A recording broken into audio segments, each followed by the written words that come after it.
ito may mga bagong dumating. Mababa lang. Mail pa. Barko. Ito na. Mababa lang sa barko to. CBU unit, complete build unit. Yung mga sinasabi namin sa inyo. Ayan, makikita nyo. Ito nasa likod. Right hand drive pa, mga ka-trackers. Baka dyan. Ito yung nasa likod. Makikita nyo. Itong unit na to. Ayan. Sinecheck ng mga tao natin dito. Binibidyo nila yan. Binibidyo nila yan. Sinecheck nila lahat. Lahat ng sulok-sulok. Para kayo, bakit binibidyo? Binibidyo nila yan para alam din ng mga trackers natin.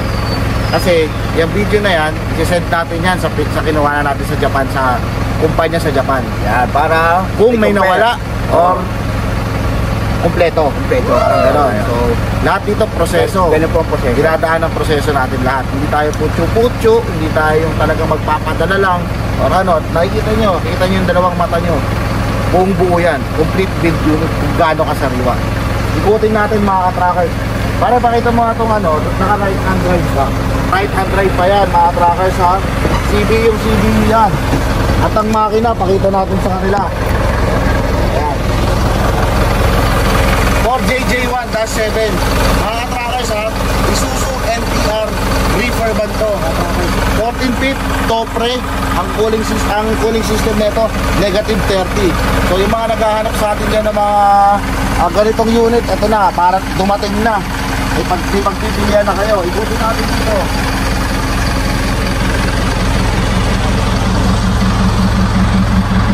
Ayan o, ang lamig pa. Malamig pa mga ka-trackers. Malamig pa. Kung hindi, kumahawakan nyo lang kung gaano kalamig yan. Ayan, syempre chine-check natin lahat yan. Kung working lahat ng yung cooling system na yan. Ayan, napakasariwa mga ka-trackers. Kita-kita nyo naman. Yung reserva, halatang hindi pa kumulong. Diba? Ayan, ikot ng tao natin sila para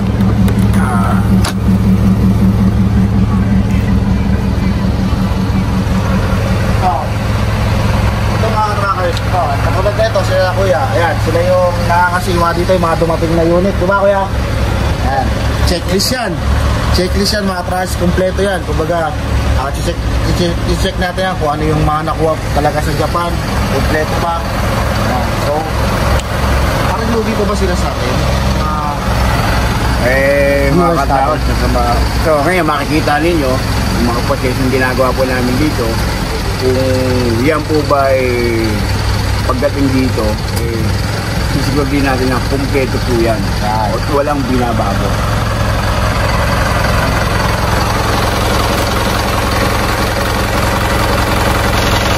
Walang mga ka-trackers sa Japan. Nag-check na po ang mga engine yan. Good condition, no? So, pagkado dito, kalibago check po yan.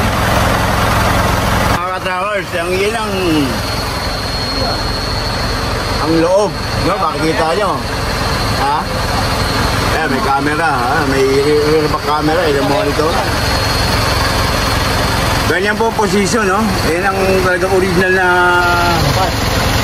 yung dashboard, yung pa talagang original na dashboard ng galing sa Japan.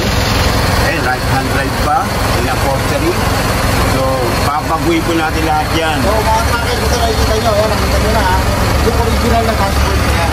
Kapag kinonvert natin yan, right hand to left hand, itong dashboard na yan, nakapon na. Wala na yan mga kasama. Ilalagay natin sa mga trackers. Nakikita nyo naman sa planta namin yan sa Valenzuela. Brand na yung dashboard na nilalagay natin. Hindi na po namin binabalik yan. At makapansin nyo mga trackers, marami pang nakapila. Ayan, mga dumating na unit. Ayan, nakabababa lang ng mga barko yan. Ayan, makita niyo yan, mga ka-trackers, i-forward natin yan na 28 feet or 32 feet. So, di pa nako-convert yan, kapababa lang. Right, lahat yan, mga trackers, available lahat yan. Ito natin sa inyo. Meron tayong forward na, ano ba yan pare, wing band? Close band, yan, forward. Meron tayong water tanker. Ayan. Meron tayong close band na napakaganda, napakasariwa. Ayan, meron tayong NMR at NPR. Ayan, kita nyo mga trackers, original paint yan, yung maroon na yan. So, ito, pinakita na namin sa inyo mga trackers dito. Yan, sinasabi namin sa inyo, transparent kami sa inyo mga trackers. Makikita nyo kung paano yung proseso ng Golden 20 magparating ng mga unit galing Japan. Ayan, nakikita nyo na yung proseso. Tulad yan, makita ko sa inyo. Ito, next na doon. Next na sasalang na nila yan para for checking na. So ito, naka right hand pa. Sariwang-sariwa. Tignan nyo yung dashboard mga ka-trackers, oh. Ayan. Yung dashboard na yan mga ka-trackers, pag kinonvert na natin to, wala na yan. Tapon na natin yan. Hindi yung ibabalik natin, ididikit lang. Hindi tayo ganon. Hilangin ang hanger. Oo, kumbaga sa atin, brand new, kumbaga worth it yung babayaran nyo lahat sa Golden 20 pag kumuha kayo ng truck sa amin. So, start natin. Sariwang-sariwa, batang-bata. Ayan, 4JJ1 to. Malamang to, twin turbo to, mga trackers. Twin turbo to, yung mga ganitong NPR. Twin turbo. Ayan, napakasariwa nung cowl. Diba? 6 stud siya. Ayan, yung body, oh. Walang ka-UP-UP. Buong buo. Sipatin nyo na yung chassis, mga trackers. Sipatin nyo na yung chassis, yung ilalim. Ayan, makikita nyo kung gaano kasariwa yung mga pinapadala natin. From Japan talaga yan. CBU unit, ha. For your information, mga trackers, CBU unit, lahat ng unit natin dito, wala tayong chop-chop. Ayan, buong buo yan. So, wala ka nang talo dito. Kumbaga, nandito ka na sa... Ito, may power lifter pa. Ito, mga ka-trackers. Saka naman si Raymond. Ito, makina. Ayan, sipatin natin. Napakalinis pa. No? At talagang... Ayun, no? Langis pa sa Japan niya. Alapan. Twin turbo yan. 4JJ1 -8 to mga trackers. Twin turbo yan. Ito, ayan, makikita nyo. Malapad ang ano niya. Turbo niya. So, buong buo ang body niyan. Mga trackers, napakasariwang makina. Ayan, so, makikita yung napakalinis. Wala kayong makita mga leak.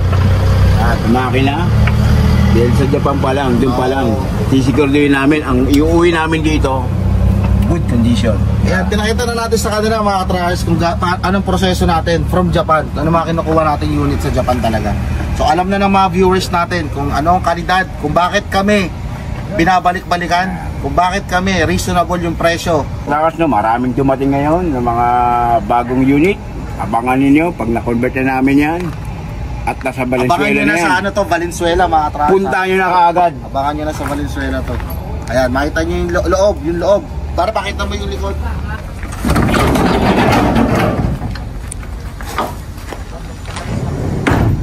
So mga trackers, no, ceiling natin. Wood flooring. Pagaya nito, ayan mga trackers, nakita yung mga, ayan, dingding yan. Pag may mga ganyang sira, ayan, papalitan na natin yan.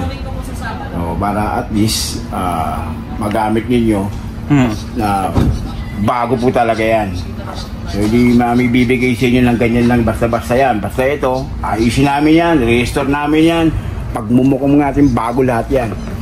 So sa ilalim mga ka-trackers, so makikita niyo ang chassis. Ang urig color niya, no? So makikita niyo, mga yun, no? Wala kang makikitang bulok-bulok man lang dyan. Talagang doon pa lang sa Japan, di kami kumukuha ng matagal na rin doon, na naka-stock lang doon. Diretso kami sa mga nagbebenta ng mga truck doon, mga merchant sa Isuzu, Japan. So, pag ni-store natin yan, sigurado mga ka-trackers, ang truck na makukuha nyo rito, panalo ka.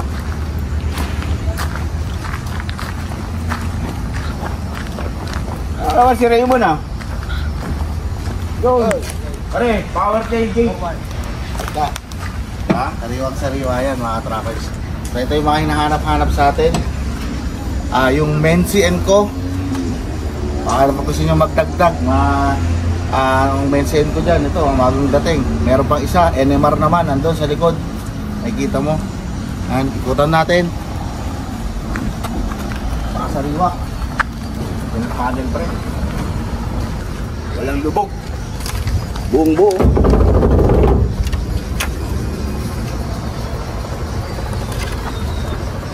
Sa mga takas na ulitin namin ito, NPR 4JJ1 twin turbo, may windbreaker, power tailgate. Sariwa chassis, sariwa body, lahat.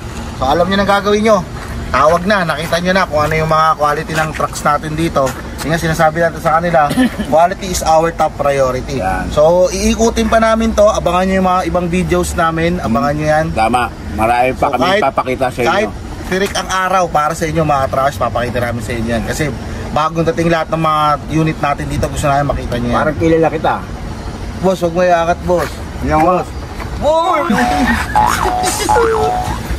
So yun mga trash, maraming salamat dyan. So shoutout kay yung idol Mano Piton. Yan. Laking impluensya mo kay Boss Carlo. So yun lang mga trash, maraming salamat. Abangan nyo ibang video namin.